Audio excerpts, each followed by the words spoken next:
আসসালামু আলাইকুম ফ্রেন্ডস, নতুন এক আয়োজনে আপনাদের সকলকে স্বাগত জানাই। আজ আমি পাকা তাল দিয়ে এক দারুণ মজার রেসিপি আপনাদের সাথে শেয়ার করব। জানি না কেউ কখনো এইভাবে এই পিঠাটি বানিয়েছেন কিনা, তবে এই পিঠাটি বানাতে যতটাই মজার, খেতে ততটাই টেস্টি হয়। আজ আমি পাকা তাল দিয়ে কলা পিঠার রেসিপি শেয়ার করব। আশা করছি আজকের পুরো রেসিপি আপনাদের সকলের খুব ভালো লাগবে। এইভাবে একবার পিঠাটি বাড়িতে বানিয়ে নেবেন, বাড়ির ছোট থেকে বড় এমন কেউ নেই যে খেতে পছন্দ করবে না। বাড়ির বাচ্চারা তো সব থেকে মজা করে খাবে। তাহলে চলুন দেখে নিই পাকা তাল দিয়ে কলা পিঠার রেসিপি আমি কিভাবে বানাবো। তার জন্য প্রথমে এখানে 1 কাপ পরিমাণে তালের পাল্প নিয়ে নিচ্ছি। এবারে গ্যাসের ফ্লেমটা চালিয়ে দিয়ে তালের পাল্পটাকে খুব ভালোভাবে একটু জাল করে নেব। আর তাল কিভাবে চেঁচে তালের পাল্প আপনারা মাস জুড়ে সংরক্ষণ করে রাখতে পারবেন তারও কিছু রেসিপি আমার চ্যানেলে দেওয়া আছে, আপনারা চাইলে সেখান থেকে দেখে নিতে পারেন। তালটা এখানে 2 মিনিট ভালো করে জাল করে নেওয়ার পর 1/2 কাপ পরিমাণে এখানে দুধ অ্যাড করে নিচ্ছি। দুধের সাথে তালের পাল্পটাকে খুব ভালোভাবে মিশিয়ে নেব। তো এখানে এটা যখন একেবারে স্মুথ হয়ে যাবে তখন আমি এর মধ্যে সামান্য একটু লবণ অ্যাড করে নেব। আর তারই সাথে ফ্লেভারের জন্য খুবই অল্প পরিমাণে একটু এলাচের পাউডার অ্যাড করে নিচ্ছি। এতে করে খুব ভালো একটা সুন্দর ফ্লেভার আসবে এই পিঠেটা থেকে। অবশ্যই এইভাবে এলাচ গুঁড়োটা এখানে দেওয়ার চেষ্টা করবেন। তালের পাল্পটা যখন দেখবেন একটু ফুটতে শুরু করে দেবে, ঠিক সেই পর্যায়ে আমি 1 কাপ পরিমাণে ময়দা ও 1/2 কাপ পরিমাণে এখানে চালের আটা অ্যাড করে নিচ্ছি। তো আমি এখানে শুকনো চালের আটা অ্যাড করে নিয়েছি। তো এবারে সব কিছুকে খুব ভালোভাবে মিশিয়ে নেব। এখানে মেশাতে গিয়ে যদি দেখেন যে খুবই ডোটা নরম হয়ে যাচ্ছে, তখন সেই পর্যায়ে আরও কিছুটা আপনারা এখানে ময়দা অথবা চালের গুঁড়ি অ্যাড করে নিতে পারেন। সব কিছু খুব ভালোভাবে এখানে আমি মিশিয়ে নেওয়ার পর এখানে খামিরটা আমাদের পুরোপুরি রেডি হয়ে গেছে। এবারে গ্যাসের ফ্লেমটা অফ করে এটাকে একটা জায়গায় নামিয়ে একটু ভালো করে ঠান্ডা করে নেব। এখানে ডোটা যখন একটু ঠান্ডা হয়ে যাবে তখন এটাকে হাতের সাহায্যে খুব ভালোভাবে মেখে নেব। এখানে এই যে মাখাটা হবে একটু নরমই রাখতে হবে, খুব বেশি শক্ত করবেন না, তা নাহলে পিঠেগুলো বেশ শক্ত শক্ত খেতে লাগবে। তো এইভাবে যদি একটু নরম নরম করে মেখে নেন তাহলে পিঠাগুলো দারুণই সফট এবং নরম তুলতুলে হবে। এখানে খামিরটাকে একটু 5 থেকে 10 মিনিটের জন্য সাইডে রাখছি। তো এদিকে একটা আমি পুর বানিয়ে নেব। তার জন্য কড়ার মধ্যে 1/4 কাপ পরিমাণে আমি চিনি অ্যাড করে নিয়েছি। এখানে গ্যাসের ফ্লেমটা হাই করে রেখেছি। চিনিটা যখন এইভাবে গলতে শুরু করে দিয়েছে, দেখুন ধার থেকে একটা কালার আসতে শুরু করে দিয়েছে, তখন আমি এটাকে অনবরত নাড়াচাড়া করব। এটা অনবরত নাড়াচাড়া করতে করতে চিনিটা পুরোপুরি মেল্ট হয়ে যাবে। যখন এভাবে পুরোপুরি মেল্ট হয়ে যাবে গ্যাসের ফ্লেমটা লো করে দিয়ে এখানে 1 কাপ পরিমাণে নারকেল কোড়া অ্যাড করে নেব। তো নারকেল কোড়াটাকে দিয়ে খুব ভালোভাবে চিনির ক্যারামেলটার সাথে মিশিয়ে নিতে হবে। তো এইভাবে যদি চিনির ক্যারামেল করে পুরটা বানিয়ে নেওয়া হয়, পুরের রঙটা যেমন সুন্দর আসে, খেতে খুবই মজার হয়। তো এখানে 1/3 কাপ পরিমাণে একটু দুধ অ্যাড করে নিয়েছি। এতে করে নারকেলটা খুব ভালোভাবে কুক হয়ে যাবে। ফ্লেভারের জন্য একটু আমি এলাচের পাউডার অ্যাড করে নিচ্ছি। তারই সাথে এখানে 1 চা চামচ ঘি অ্যাড করে নিচ্ছি। এতে করে পুরের ফ্লেভারটা অসম্ভব মজার খেতে লাগে, খুবই টেস্টি হয় এইভাবে যদি পুরটাকে বানিয়ে নেওয়া হয়।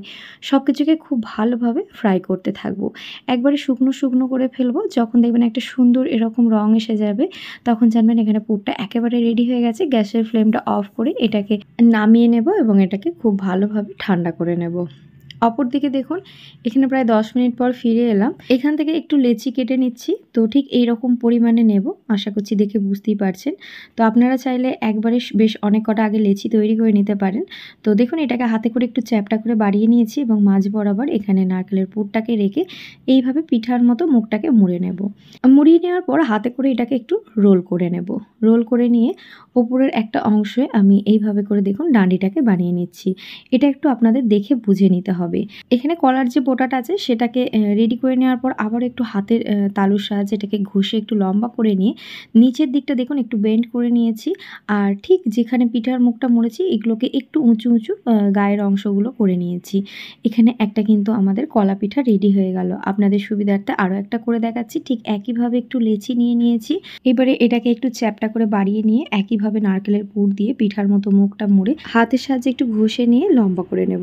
একটা সাইডে বোটাটা রেডি করে নিচ্ছি একইভাবে। আর দেখুন নিচের দিকটা একটু বেন্ড করে নিচ্ছি যেমন ঠিক কলার আকারটা হয়, এবং গায়ে ঠিক এইভাবে একটু উঁচু উঁচু করে দিচ্ছি। তো দেখুন একেবারে পুরো আসল কলার মতো দেখতে হয়েছে। তো আমি এখানে 3টে করে রেডি করে নিচ্ছি। এবারে একটা আমি দেখুন ডো নিয়ে নিয়েছি। এবারে এটাকে একটু লম্বা করে এটা বানিয়ে নিচ্ছি। তো এইভাবে করে একটা করে কলার ছড়া তৈরি করে নেব। তো এটা দেখুন এইভাবে এটা আটকে দিলে খুব সহজে আটকে যাবে। তো এখানে একটা কলার ছড়া রেডি হয়ে গেল। একইভাবে এখানে সমস্ত কলার ছড়াগুলো রেডি করে নেব।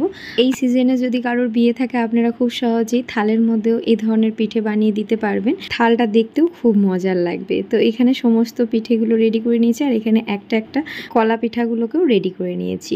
অপরদিকে দেখুন এখানে একটা কড়ার মধ্যে আমি পানি নিয়ে নিয়েছি আর তার মধ্যে এই ধরনের ছিদ্রযুক্ত একটা স্টিলের আমি প্লেট বসিয়ে নিয়েছি আর ওপর থেকে খুব ভালো মতো এখানে ঘি ব্রাশ করে দিচ্ছি যাতে করে পিঠাগুলো একে অপরের সাথে আটকে না যায় অথবা প্লেটের মধ্যে যাতে আটকে না যায়। তো এইভাবে ঘি ব্রাশ করে দিলে পরে খুব সহজে প্লেট থেকে উঠে চলে আসবে। এখানে প্লেটের মধ্যে যত কটা কলা পিঠা ধরেছে আমি অ্যাড করে নিয়েছি। এবারে একটা ঢাকনা চাপা দিয়ে খুব ভালোভাবে ভাপ দিয়ে নেব। এখানে প্রায় 7 থেকে 8 মিনিট পর ফিরে এলাম। দেখুন কলাগুলো কতটা সুন্দরভাবে ভাপ হয়ে গেছে আর সাইজেও বেশ অনেকটা বেড়ে ডবল হয়ে গেছে। আর এখানে হাত দিয়েও দেখাচ্ছি, দেখুন এটা কিন্তু খুব ভালোভাবে কুক হয়ে গেছে। এবারে যেটা করবেন দেখুন এই অবস্থাতেই ওপর থেকে আবার একটু ঘি ব্রাশ করে দেবেন, এতে করে এই পিঠার স্বাদ একেবারে দ্বিগুণ পরিমাণে বেড়ে যায়। এভাবে একবার বানিয়ে যদি আপনারা খান আমি কথা দিচ্ছি বাড়ির ছোট থেকে বড় সকলের খুবই পছন্দ হবে এবং বারবার খেতে চাইবে। এইভাবে কলা পিঠা খেতে অসম্ভব মজার এবং অসম্ভব লোভনীয় এই কলা পিঠাটি হয়। তো এখানে প্রত্যেকটা কলা পিঠা খুব ভালোভাবে সিদ্ধ হয়ে গেছে। একটা প্লেটের মধ্যে সার্ভ করে দেখাচ্ছি, দেখুন কতটা সুন্দর একটা গ্লেজি ভাব লাগছে এই কলা পিঠার ওপরে শুধুমাত্র এই ঘিটা দেওয়ার জন্যে। আর ফ্লেভারটা অপূর্ব স্বাদের হয়েছে। আশা করছি কলা পিঠার আজকের রেসিপি ভালো লেগেছে। অবশ্যই এইভাবে পাকা তাল শেষ হয়ে যাওয়ার আগে এই পিঠাটি ট্রাই করে দেখবেন। আশা করছি সকলের খুবই ভালো লাগবে।